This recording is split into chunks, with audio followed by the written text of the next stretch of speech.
తెలంగాణలో ఉండే ప్రతి పల్లెలో ప్రతి బిడ్డ గుండెల్లో బహుజన్ సమాజ్ పార్టీ ఉంటది.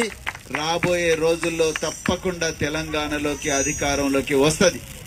ఈ రోజు అధికారంలో ఉన్న కాంగ్రెస్ పార్టీ లాగా లేకపోతే బీఆర్ఎస్ పార్టీ లాగా బీజేపీ లాగా మనం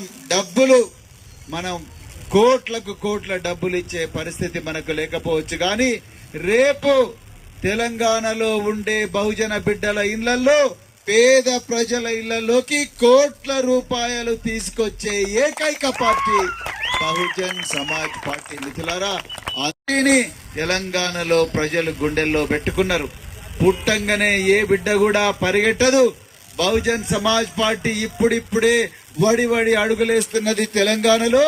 తప్పకుండా రాబోయే రోజుల్లో నడక నేర్చుకొని పరిగెట్టుకుంటూ మరి అధికార పీఠాన్ని హస్తగతం చేసుకుంటది బహుజన్ సమాజ్ పార్టీ. ఇదే చంద్రకల్ గ్రామంలో నేను 2013వ సంవత్సరంలో అంబేద్కర్ విజ్ఞాన మందిరాన్ని ఏర్పాటు చేయడానికి వచ్చిన. ఆ రోజు అంబేద్కర్ విజ్ఞాన మందిరం ఏర్పాటు చేయడం కోసం అక్కడ ఉండే కమ్యూనిటీ హాల్ వాడుకోవడానికి కూడా దొర పర్మిషన్ తీసుకునే పరిస్థితి ఉంది.